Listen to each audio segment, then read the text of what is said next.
Good morning, good afternoon, and good evening, everybody. Thank you for tuning in to another Supatease video. And Shadow Priest is going absolutely insane in the next expansion. Midnight, I did some extensive testing on it on my live stream yesterday, to which it was very buggy and had some very interesting moments. Guys, you guys need to help me with the ads, bro. My follower NPCs don't help me.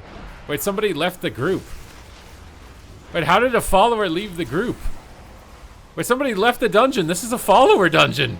You don't just get to leave. People are leaving the group. Why are you leaving the group? I just want to kill the boss so I can figure out what happened to my tank.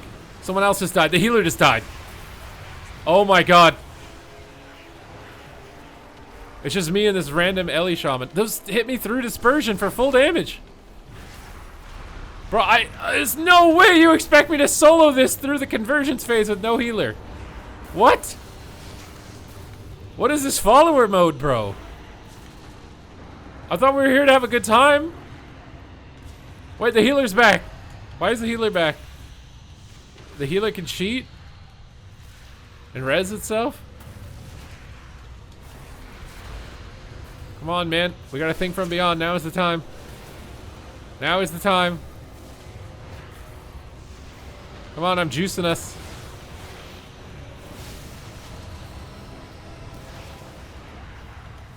We're juicing.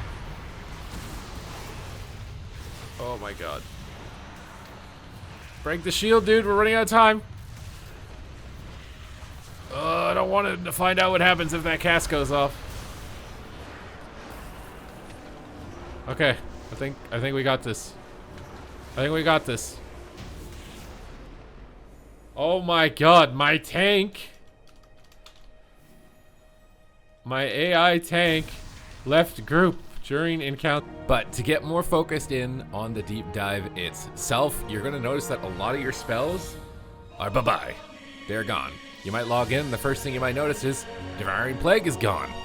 Devouring Plague has now been replaced with Shadow Word Madness, which is going to haunt the target, dealing 6,000 shadow damage, plus an additional 21,500 shadow damage over 12 seconds. And when reapplied to the target, all remaining damage is added to the new effect. It's basically just a reskinned Devouring Plague, but it's gonna have more synergies with the rest of our class, basically.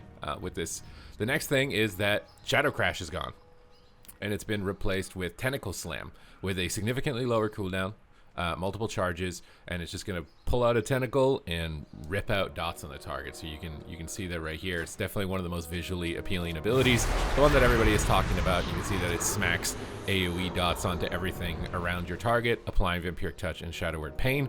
So really good value from Tentacle Slam. You're gonna be just spamming this all the time. Basically, it's gonna be your main way of dotting targets. The next important change is Misery, which obviously isn't new, but it has a new component. It's going to delete Shadow Word Pain.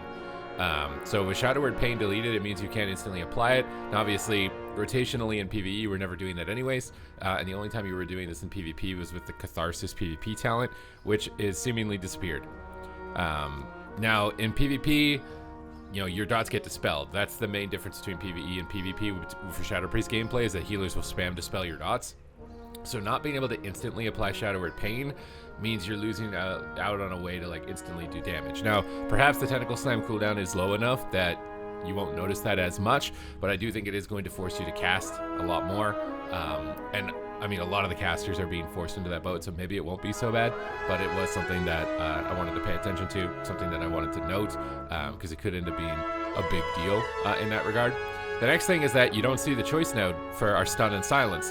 That's because the stun has been deleted from the game, which is going to be, I think, a pretty huge loss. But then the silence is just baseline, so you don't need to spend a talent point on it. You're just going to be getting it baseline, which might be a little bit of a bonus. However, this is pretty much locking you into very specific compositions. It still enables you to interrupt mobs in dungeons, which was important in my dungeon testing last night. But not having the stun is going to limit your ability to deal with melee attackers in PvP situations. Now, in PvP situations, they are giving you a new talent called Psychic Shroud. So when you Psychic Scream one or more players, you'll go immune to the next crowd control. It's like Nullifying Shroud, except Psychic Shroud. So instead of, flying in with Verdant Embrace and getting crowd control immunity, you'll Fear and you'll get crowd control immunity. So you might be able to use this with like a Fear Void Torrent and then immune to crowd control. Now, I don't know if it's going to go through interrupts or not, or if it's strictly hard crowd control effects, but you're going to be losing a lot of lockdown, which is likely going to be felt, I would imagine, pretty negatively in that regard. Next thing that's gone is void tendrils. Well, they're not gone, they're just baked into something else here. So they're going to be baked into your psychic scream. So when you fear a target, after it comes out of the fear, it gets rooted for 4 seconds. So you're not going to have to deal with the extra keybind, but you're going to get an extra root effect, which makes your fear a bit more effective against melee attackers. And a lot of melee attackers are losing their root breaks, so maybe this will alleviate some of the issues with not having a stun. Well, let's see it play out. I think losing a stun is still going to be felt much more impactfully, and not to mention you're going to be losing 10-second cooldown on the psychic scream to get that, and then the 10-second cooldown with null psychic shroud means you're losing more crowd control immunity windows, so you might not be able to take it if it's competing with such a high priority talent over here, unfortunately. Just something to take into note with all the pruning and stuff. Apex talents, I think you guys have some of the most interesting Apex talents of any specialization, and Apex talents are the new talents that are supposed to be enhancing, really good flavors from your class. For Shadow Priest, it's Void Apparitions. So when an effect from an idol is activated, which are your capstone talents, you will conjure Shadowy Apparitions. The Shadowy Apparitions have a 30% chance now to spawn as Void Apparitions that release Void Bolts at their target. And also, Tentacle Slam has a 100% chance to activate an effect from one of your idols.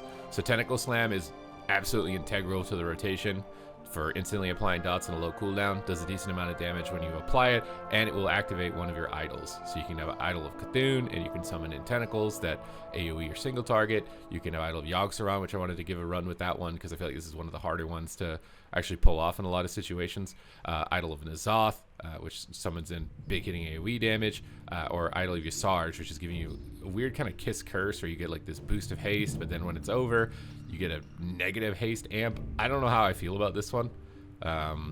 It seems like it's such a huge loss, like 15% for 12, but then you lose 10 for 8. So it's like, I don't know. This one kind of feels a bit strange to me. You still have pet talents. I wanted to run like a pet build where we were empowering these big kind of things from beyond and playing Void Weaver and calling in Void Wraiths and having these ones on a lower cooldown with the Mindbender and having them do more damage. Kind of focus on like this pet build, apparition pet build with tentacles, so you're just like summoning in minions of the Void and trying to do a bunch of AoE damage. Basically was the idea of this build that I'm going to be debuting for you here in this video. But when you go up to the mobs here, we showed you Tentacle Slam, but we'll ramp up here with the big Void form.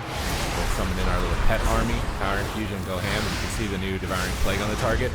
Void Torrent, so we're juicing that up. Now you gotta be very careful when Void Torrent is channeling. Do not use an instant Mind Blast proc because it will crit carry your computer.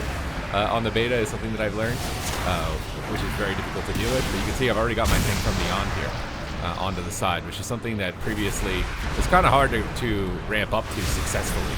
So with this new build, with those Apex talents, it's introducing a new flavor for being able to control those idols, which typically took a lot longer in the rotation to actually successfully get or successfully pull off. So that's why I say that it's my favorite Apex talent, honestly, of all the classes, because it really hones in on some kind of pain points for the class and adds a lot more flavor to it. But you can see the gameplay generally is just Mind Flay to maintain your dots, generate insanity when you want to Mind Blast, and then use Tentacle Slam whenever the dots are starting to fall off. You need to reapply them to a group of mobs. The rotation hasn't changed too much. It's still basically the same rotation as it was in the previous expansion, barring the fact that you can't instantly apply Shadow of Pain in situations where you might feel like it was necessary if you weren't going to be able to cast any spells. Although it does feel like the Apex talent has a decently long internal cooldown, because when I'm Tentacle Slamming here, we're not getting any idols out. We only had that one thing from Beyond proc so far, although it did proc pretty quickly into it. It does seem like it has a substantial cooldown outside of that. Some trade-offs. I like the visuals, especially the Tentacle Slam. I like the Apex talent synergies. Could likely be bugged also, which is important to take into account. I don't know 100% if these interactions are operating correctly or not. I kind of want to try the Idol one, but Idol Cthulhu is kind of bugged at the moment, so maybe we can try this out and try the different Idol effect procs and try and see like what exactly we can get.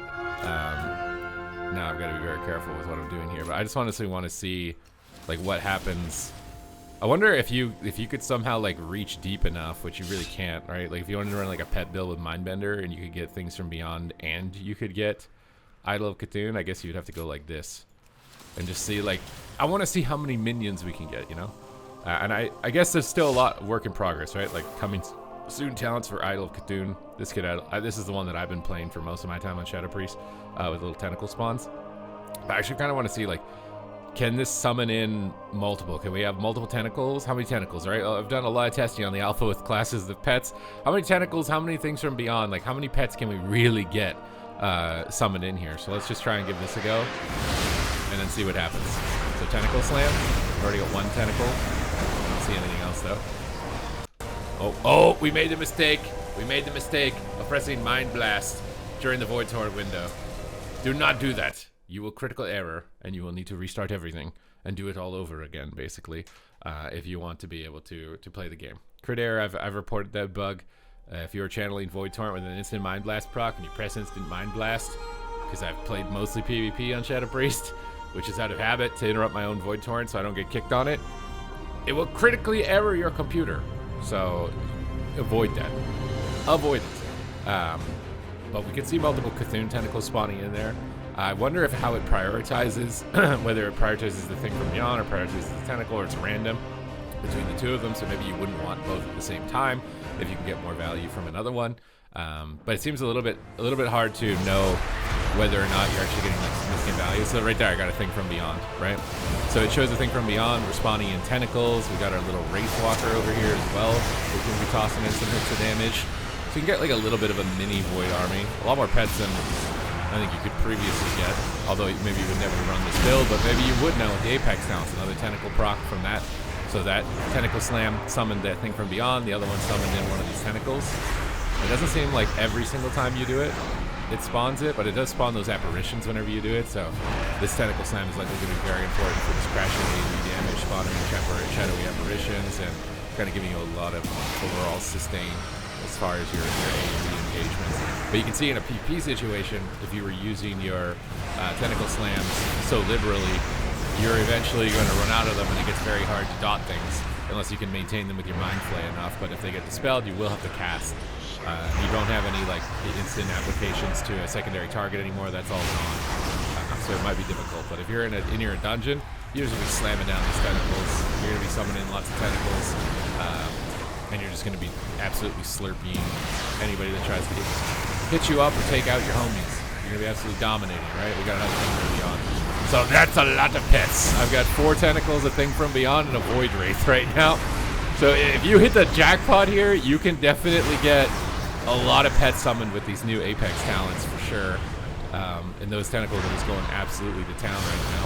And the thing from beyond, obviously, he lasts for quite a while. So some interesting decisions to make. I don't know what's going to ultimately end up being the most powerful, right? Like, we just got max level testing unlocked. We're going to be going into beta. I imagine there's going to be a lot of tuning adjustments moving forward for specializations. We still have a lot of works in progress. I just wanted to show you the like overall direction for it, some possible concerns for it, whether or not it's been completely gutted like some specializations, which I don't think it has. I think it's still retaining most of its core components. And I like the flavor towards the Apex Talents here. I just wish I understood how much it worked, how much it's based on RNG for this, and it might open up a lot of different build options. But obviously data is very limited. Damage meters don't work. You can't sim anything. So being able to know what is the best right now, that's impossible. I'm just testing out stuff that looks cool, it looks fun. That might be worth giving a go to kind of just like meme around with a bit, and maybe it ends up being the best. I don't know, tentacles and things from beyond might be the best as far as builds are concerned. We'll have to wait and see, but that's the general breakdown. My opinion. You are retaining a lot of damage reduction mitigation, honestly, as well. You still have fade damage reduction, you still have flash shield damage reduction, which a lot of other classes have lost, which honestly might make you very good in competitive high mythic plus, because damage mitigation is king there, where you're getting one shot by certain mechanics. But again, maybe the one shots won't be there.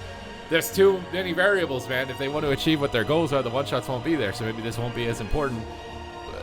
It could be an entire meta shift in that regard, but if it ends up being close to the same as it is, these mechanics are definitely very valuable as far as increasing your durability. So a little bit of loss of lockdown, some cheeky new animations and builds, likely going to be making you rely more on stun classes even more than you were before, at least in PvP environments. But in PvE, I would imagine you're going to be chunking out some big AoE damage here, and you're still going to be a durable little beef nugget as far as tankiness is concerned. So that's the breakdown for Shadow Priest. That's the showcase. I hope you guys enjoyed the video here. If you did, make sure to thumbs up, subscribe so you don't miss out on any news and updates related to World of Warcraft moving into the future, as that is my main goal, to be a resource for you guys. So thank you very much once again, and I will see you in the next one.